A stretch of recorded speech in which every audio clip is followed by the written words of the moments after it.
Hi friends, ಎಲ್ರಿಗೂ ನಮಸ್ಕಾರ. ಪ್ರೀತಿಯಿಂದ ಕಲಾ ಚಾನಲ್ಗೆ ಎಲ್ರಿಗೂ ಸ್ವಾಗತ ಸುಸ್ವಾಗತ. ಹಾಗೆಯೇ ಇವತ್ತೊಂದು super duper healthy and rich ಆಗಿರ್ತಕ್ಕಂಥ ಒಂದು ಟಿಫನ್ ಮತ್ತು ಲಂಚನ್ನು ತೋರಿಸ್ತಾ ಇದ್ದೀನಿ. ಕೊನೆವರೆಗೂ ವಿಡಿಯೋ ನೋಡಿ. ಇಷ್ಟ ಆದರೆ ಒಂದು ಲೈಕ್ ಮಾಡಿ, ಶೇರ್ ಮಾಡಿ, ಸಬ್ಸ್ಕ್ರೈಬ್ ಮಾಡಿ. ಹಾಗೆಯೇ ನೋಡಿ, ಇದು ಅವಲಕ್ಕಿನ ಒಂದು ಅರ್ಧ ಗಂಟೆ ನೆನೆಸ್ಕೊಂಡಿದ್ದೀನಿ. ಸ್ವಲ್ಪ ಜಾಸ್ತಿನೇ ಮಾಡ್ತಾ ಇದ್ದೀನಿ, ಆದ್ದರಿಂದ ಜಾಸ್ತಿ ಕ್ವಾಂಟಿಟಿಲಿ ಮಾಡೋದ್ರಿಂದ ಸ್ವಲ್ಪ ಎಲ್ಲನೂ ಜಾಸ್ತಿನೇ ತೊಗೊಂಡಿದ್ದೀನಿ. ಅದಕ್ಕೆ ಒಂಚೂರು ನಿಂಬೆ ಹುಳಿ ಮತ್ತು ಉಪ್ಪು ಅನ್ನು ಹಾಕಿ ಮಿಕ್ಸ್ ಮಾಡಿ ಇಟ್ಕೊಂಡ್ರೆ ಚೆನ್ನಾಗಿ ಇಟ್ಕೊಳ್ಳುತ್ತೆ, ಉಪ್ಪು ಎಲ್ಲ ಹುಳಿ ಎಲ್ಲನೂ. ಹಂಗಾಗಿ ಮೊದಲೇ ನಾನು ಮಿಕ್ಸ್ ಮಾಡಿ ಇಟ್ಕೊತೀನಿ. ಇಲ್ಲಿ ನಾವೆಷ್ಟು ಕ್ವಾಂಟಿಟಿಲಿ ಅವಲಕ್ಕಿನ ತೊಗೊಂಡಿರ್ತೀವಿ ಅದಕ್ಕೆ ತಕ್ಕನಾಗಿ ಸ್ವಲ್ಪ, ಅಂದರೆ ಈ ಉಪ್ಪಿಟ್ಟು ಅವಲಕ್ಕಿ ಎಲ್ಲನೂ ಸಹ ಸ್ವಲ್ಪ ಟೇಸ್ಟ್ ಆಗಿರಬೇಕು ಅಂತಂದರೆ ಸ್ವಲ್ಪ ಆಯಿಲನ್ನು ಹಾಕ್ಕೊಳ್ಳೇಬೇಕಾಗತ್ತೆ. ನಾನಿಲ್ಲಿ ಕೋಲ್ಡ್ ಪ್ರೆಸ್ಡ್ ಕಡಲೆಕಾಯಿ ಎಣ್ಣೆನ ಹಾಕ್ಕೊಂಡಿದ್ದೀನಿ. ನಮಗೆ ಎಷ್ಟು ಕ್ವಾಂಟಿಟಿಲಿ ತೊಗೊಂಡಿರ್ತೀವೋ ಅಷ್ಟು ಹಾಕ್ಕೊಳ್ಳಿ. ನಾನಿನ್ನು ಸ್ವಲ್ಪ ಜಾಸ್ತಿ ಕ್ವಾಂಟಿಟಿಲೇ ಅವಲಕ್ಕಿನ ಮಾಡ್ತಾ ಇರೋದ್ರಿಂದ ಸ್ವಲ್ಪ ಹೆಚ್ಚಿಗೆ ಎಣ್ಣೆ ಹಾಕ್ಕೊಂಡಿದ್ದೀನಿ, ಸ್ವಲ್ಪ ರುಚಿಯಾಗಿರಲಿ ಅಂತಲೂ ಸಹ. ಈಗ ಅದಕ್ಕೆ ಸ್ವಲ್ಪ ಗೋಡಂಬಿ, ಕಡಲೆಕಾಯಿ ಬೀಜನ ಫ್ರೈ ಮಾಡಿಬಿಟ್ಟು ಎತ್ತಿಟ್ಕೊಂಡು ಅದೇ ಎಣ್ಣೆಗೆ ಸಾಸಿವೆ, ಕರಿಬೇವಿನ ಸೊಪ್ಪು, ಸ್ವಲ್ಪ ಈರುಳ್ಳಿ, ಹಸಿಮೆಣ್ಸಿನ್ಕಾಯಿನ ಹಾಕ್ಕೊಂಡು ಚೆನ್ನಾಗಿ ಫ್ರೈ ಮಾಡ್ಕೋಬೇಕು. ಈಗ ಅದಕ್ಕೆ ಅವಲಕ್ಕಿಗೆ ಉಪ್ಪು ಹುಳಿ ಹಾಕ್ಕೊಂಡಿದ್ವಿ. ಈಗ ಈರುಳ್ಳಿ, ತರಕಾರಿ ಏನು ಹಾಕ್ಕೊತೀವಿ ಅದಕ್ಕಷ್ಟೇ ಸ್ವಲ್ಪ ಉಪ್ಪು, ಅರಿಶಿನ ಪುಡಿನ ಹಾಕ್ಕೋಬೇಕು.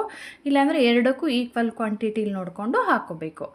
ಈಗ ಬಂದ್ಬಿಟ್ಟು ಇಲ್ಲಿ ಕ್ಯಾರೆಟು, ಹುರುಳಿಕಾಯಿ, ಟೊಮೊಟೊ, ಅದಕ್ಕೆ ಹುಳಿನೂ ಅಷ್ಟೇ, ಟೊಮೊಟೊನೂ ಹಾಕ್ಕೊಂಡಿರ್ತೀವಲ್ಲ, ಹಾಗಾಗಿ ಸ್ವಲ್ಪ ನಿಂಬೆ ಹುಳಿನೂ ಹಾಕ್ಕೊಂಡ್ರೆ ತುಂಬಾ ರುಚಿಯಾಗಿರುತ್ತೆ. ಈ ಥರ ಅಂದರೆ ಬರೀ ಅವಲಕ್ಕಿನೇ ಹಾಕಿ ಒಗ್ಗರಣೆ ಮಾಡ್ಕೊಂಡು ತಿನ್ನೋದಕ್ಕಿಂತನೂ ಈ ಥರ ನೋಡಿ ಹುರುಳಿಕಾಯಿ, ಕ್ಯಾರೆಟನ್ನು ಸಹ ಸೇರಿಸಿ ಅದಕ್ಕೆ ಸ್ವಲ್ಪ ಹಸಿ ತೆಂಗಿನಕಾಯಿನೂ ಹಾಕಿ ಚೆನ್ನಾಗಿ ಮಿಕ್ಸ್ ಮಾಡ್ಕೋಬೇಕು. ನೋಡಿ, ಈ ಥರ ಚೆನ್ನಾಗಿ ಒಂದು ಸ್ವಲ್ಪ ಏನಾದರೂ ತರಕಾರಿಗಳು, ಸ್ವಲ್ಪ ಸೊಪ್ಪುಗಳನ್ನು ಆ್ಯಡ್ ಮಾಡಿಕೊಂಡ್ರೆ ಒಂದು ಸ್ಟ್ರೆಂತ್ ಬರುತ್ತೆ, ಅಂದರೆ ಆ ಫುಡ್ಗೆ. ಈಗ ತರಕಾರಿ, ಕಾಳು, ಬೇಳೆಗಳು ಅದನ್ನೆಲ್ಲ ಸೇರಿಸ್ಕೊಂಡಾಗ ಒಂದು ಪ್ರೋಟೀನು, ಕಾರ್ಬೋಹೈಡ್ರೇಟು, ಮಿನರಲ್ಸು ಎಲ್ಲನೂ ಇರ್ತಕ್ಕಂಥ ಒಂದು ಫುಡ್ ಹೇಗೆ ಪ್ರಿಪೇರ್ ಆಗುತ್ತೋ ಒಂದು ಪಾಟ್ ರೆಸಿಪಿ ಥರ, ಹಾಗೆಯೇ ಇದನ್ನು ಸಹ ತರಕಾರಿ ಸೇರಿಸಿದಾಗ ಏನಾಗುತ್ತೆ ಅಂತ ಹೇಳಿದ್ರೆ, ಬರೀ ಅವಲಕ್ಕಿ ತಿನ್ನೋದಕ್ಕಿಂತ ಈ ತರಕಾರಿ ಸೇರಿಸಿದಾಗ ಒಂದು ವೆಯ್ಟೇಜ್ ಬರುತ್ತೆ, ಅಂದರೆ ಒಂದು ಕ್ವಾಲಿಟಿ ಬರುತ್ತೆ ಫುಡ್ಗೆ. ಎಲ್ಲನೂ ಸಹ ಅದರಲ್ಲಿ ಇನ್ಕ್ಲೂಡ್ ಆದಂಗೆ ಆಗುತ್ತೆ. ನಾವು ಮೊದಲೆಲ್ಲ ಏನು ಮಾಡ್ತಿದ್ವಿ, ಬರೀ ಅವಲಕ್ಕಿಗೆ ಈರುಳ್ಳಿ, ಹಸಿಮೆಣ್ಸಿನ್ಕಾಯಿ ಹಾಕಿ ಒಗ್ಗರಣೆ ಹಾಕ್ತಿದ್ವಿ, ಸ್ವಲ್ಪ ಕಡಲೆ ಬೀಜ ಹಾಕಿ. ಹಾಗಾಗಿ ಇವಾಗ ತರಕಾರಿನೂ ಈ ಥರ ಇನ್ಕ್ಲೂಡ್ ಮಾಡ್ಕೊಳ್ಳೋದ್ರಿಂದ, ಸ್ವಲ್ಪ ಡ್ರೈ ಫ್ರೂಟ್ಸ್ ಹಾಕೋದ್ರಿಂದ ರುಚಿನೂ ಬರುತ್ತೆ ಮತ್ತು ಹೆಲ್ತಿಯಾಗೂ ಇರುತ್ತೆ. ನೀವು ಸಹ ನಿಮ್ಮ ಮನೇಲಿ ಈ ಥರ ಟ್ರೈ ಮಾಡಿ. ಇದಕ್ಕೆ ನಿಮಗೆ ಇಷ್ಟವಾಗಿರ್ತಕ್ಕಂಥ ತರಕಾರಿಗಳನ್ನ ಹಾಕ್ಕೋಬೋದು. ಆಲೂಗಡ್ಡೆನೂ ಸಹ ಸಣ್ಣಗೆ ಹೆಚ್ಚಿಬಿಟ್ಟು ಹಾಕ್ಕೋಬೋದು, ಬೀಟ್ರೂಟನ್ನು ಸಹ ಸಣ್ಣಗೆ ಹೆಚ್ಚಿಬಿಟ್ಟು ಇಷ್ಟ ಇದ್ದರೆ ಹಾಕ್ಕೋಬೋದು. ನೋಡಿಕೊಂಡು ಯಾವುದೇ ತರಕಾರಿ, ಕ್ಯಾಪ್ಸಿಕಮ್ ಹಾಕ್ಕೋಬೋದು, ಯಾವುದೇ ತರಕಾರಿಗಳನ್ನ ಸಹ ಸೇರಿಸ್ಕೋಬೋದು. ಹಾಗೆಯೇ ನೋಡಿರಿ, ನಾನಿಲ್ಲಿ ಸ್ವಲ್ಪ ಸ್ಪೆಷಲ್ ಆಗಿರಲಿ ಅಂತೇಳ್ಬಿಟ್ಟು ಬಾಳೆ ಎಲೆಯಲ್ಲಿ ಟಿಫನನ್ನು ಬಡಿಸ್ತಾ ಇದ್ದೀನಿ. ತುಂಬಾ ರುಚಿಯಾಗಿತ್ತು. ಹುಳಿಗೆ ಟೊಮೊಟೊ ಮತ್ತು ನಿಂಬೆ ಹುಳಿ ಎರಡನ್ನೂ ಸೇರಿಸ್ಕೊಳ್ರಿ. ನಮ್ಮಮ್ಮ, ನಮ್ಮ ಅಜ್ಜಿ ಎಲ್ಲನ ಹುಣಸೆ ಹುಳಿನ ಗಟ್ಟಿಯಾಗಿ ಕಿವುಚ್ಬಿಟ್ಟು ಹಾಕೋರು, ಅದು ಸಹ ತುಂಬಾ ಚೆನ್ನಾಗಿರೋದು. ಅದನ್ನು ಸಹ ಒಂದು ಸಾರಿ ಮಾಡಿ ತೋರಿಸ್ತೀನಿ.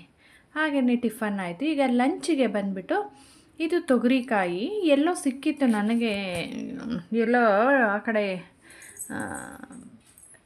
ಬೆಂಗಳೂರಿಗೆ ಹೋಗಿದ್ದಾಗ ಸ್ವಲ್ಪ ಸಿಕ್ಕಿತ್ತು. ಅಲ್ಲಿ ಏನೋ ಇವಾಗೇನು ಎಲ್ಲ ಕಾಲದಲ್ಲೂ ಎಲ್ಲ ತರಕಾರಿ, ಕಾಳು, ಬೇಳೆಗಳು ಬರ್ತವೆ, ಹಂಗಾಗಿ ಗೊತ್ತಿಲ್ಲ, ಎಲ್ಲೋ ಸಿಕ್ತಲ್ಲ ಒಂಚೂರು ತೊಗೊಂಬಂದಿದ್ದೆ. ಈಗ ಅದು ಸ್ವಲ್ಪ ತೊಗರಿ ಕಾಳು ಮತ್ತು ತೊಗರಿ ಬೇಳೆ ಎಲ್ಲನೂ ಮಿಕ್ಸ್ ಮಾಡಿ ಬೇಯಿಸೋದಕ್ಕೆ ಇಟ್ಕೊಂಡಿದ್ದೀನಿ. ಅದಕ್ಕೆ ಒಂದಷ್ಟು ಹುರುಳಿಕಾಯನ್ನು ಸಹ ಹೆಚ್ಚಿಬಿಟ್ಟು ಹಾಕಿದ್ದೀನಿ ಬೇಯೋದಕ್ಕೆ. ಈಗ ಇದು ಬಂದುಬಿಟ್ಟು ಚಿಲ್ಕಾವ್ರೆ ಸೊಪ್ಪು ಅಥವಾ ಚಿಕ್ಕಿರೆ ಸೊಪ್ಪು, ಅಥವಾ ನಮ್ಮ ಕಡೆ ಕಿರಿಕ್ಸಾಲಿ ಸೊಪ್ಪು ಅಂತೀವಿ ನೋಡಿರಿ. ಕಾಳು, ಬೇಳೆ ಮತ್ತು ಹುರುಳಿಕಾಯಿ ಎಲ್ಲ ಚೆನ್ನಾಗಿ ಬೆಂದಿದೆ. ಅದಕ್ಕೆ ಇದೊಂದು 2 ಕಟ್ಟಷ್ಟು ಕಿರಿಕ್ಸಾಲೆ ಸೊಪ್ಪನ್ನು ತೊಳೆದು ಹೆಚ್ಕೊಂಡು ಹಾಕ್ತಾಯಿದ್ದೀನಿ. ನೋಡಿ, ತುಂಬಾ ಚೆನ್ನಾಗಿದೆ. ಕಾಳಿದೆ, ಬೇಳೆ ಇದೆ, ಸೊಪ್ಪಿದೆ, ತುಂಬಾ ರುಚಿಯಾಗುತ್ತೆ. ಸೊಪ್ಪಿನ ಸಾರು ಮಾಡ್ಕೊಳ್ಳಿ ಈ ಥರ. ನೀವು ಇದ್ರ ಜೊತೆ ಯಾವ ಕಾಳುಗಳು ಬೇಕಾದರೂ ಸೇರಿಸ್ಕೋಬೋದು. ಮೊಳಕೆ ಹುರುಳಿಕಾಳು ಸೇರಿಸ್ಕೋಬೋದು, ಅಲಸಂದೆ ಕಾಳು, ಒಣಗಿರೋ ಅಲಸಂದೆ ಕಾಳು ಬೇಯಿಸ್ಬಿಟ್ಟು ಅದನ್ನು ಸೇರಿಸ್ಕೋಬೋದು. ಕಾಳು, ಬೇಳೆ ಎರಡೂ ಸೇರಿಸೋದ್ರಿಂದ ರುಚಿನೂ ಚೆನ್ನಾಗಿರುತ್ತೆ, ಹೆಲ್ತಿಯಾಗೂ ಇರುತ್ತೆ. ನೋಡಿ, ಕಾಳು, ಬೇಳೆ, ಸೊಪ್ಪೆಲ್ಲನೂ ಹಿಂಡ್ಕೊಂಡು ತಿಳಿ ತಕ್ಕೊಂಡಿನಿ. ಈಗ ಅದಕ್ಕೆ ಖಾರ, ಅಂದರೆ ಉಪ್ಪೆಸರು ಖಾರ ಅಂತಾರಲ್ಲ, ಆ ಥರ ನಾವು ಸೊಪ್ಪಿನ ಸಾರು ಥರ ಮಾಡ್ತೀವಿ. ನೋಡಿರಿ, ಹುಣಸೆಹಣ್ಣು, ಹಸಿ ತೆಂಗಿನಕಾಯಿ, ಹುರಿದಿರ್ತಕ್ಕಂಥ ಹಸಿ ಮೆಣಸಿನ್ಕಾಯಿ, ಬೆಳ್ಳುಳ್ಳಿ, ಕೊತ್ತಂಬರಿ ಸೊಪ್ಪು ಎಲ್ಲ ತೊಗೊಂಡಿದ್ದೀನಿ. ಇಲ್ಲಿ ಬಂದುಬಿಟ್ಟು ಒಗ್ಗರಣೆಗೆ ಈರುಳ್ಳಿ, ಒಣಮೆಣ್ಸಿನ್ಕಾಯಿ, ಕರ್ಬೇವಿನ ಸೊಪ್ಪು, ಸಾಸಿವೆ, ಸ್ವಲ್ಪ ತೆಂಗಿನಕಾಯಿ ತೊಗೊಂಡಿದ್ದೀನಿ. ಈಗ ಇದನ್ನೆಲ್ಲ ಹಾಕ್ಕೊಂಬಿಟ್ಟು ರುಬ್ಕೋಬೇಕು. ರುಬ್ಕೊಳ್ಳೋದಕ್ಕೆ ಜಾಸ್ತಿ ನುಣ್ಣಗೆ ರುಬ್ಕೋಬಾರ್ದು, ಸ್ವಲ್ಪ ತರ್ತರಿಯಾಗಿದ್ದಷ್ಟು ತುಂಬಾ ರುಚಿಯಾಗಿರುತ್ತೆ. ನೀವು ಸಹ ಮನೇಲಿ ಟ್ರೈ ಮಾಡ್ಕೊಳ್ಳಿ.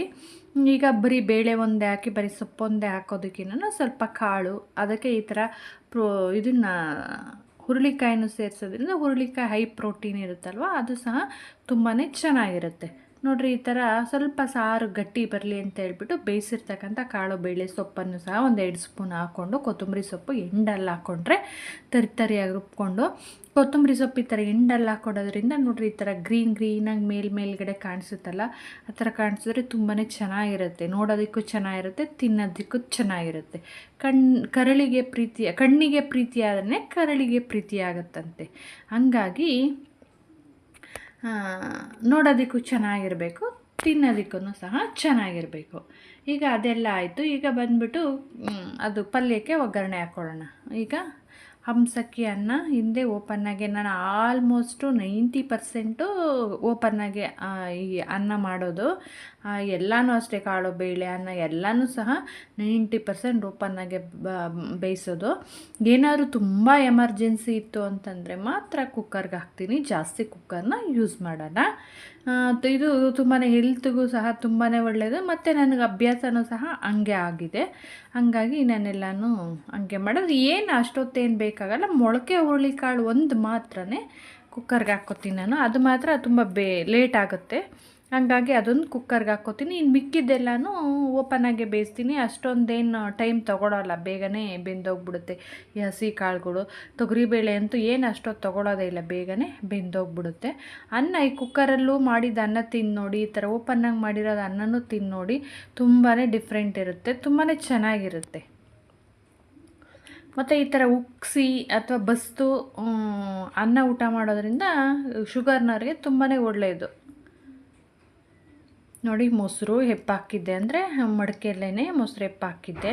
ಈಗ ಮುದ್ದೆ ಮಾಡ್ಕೊತಾ ಇದ್ದೀನಿ.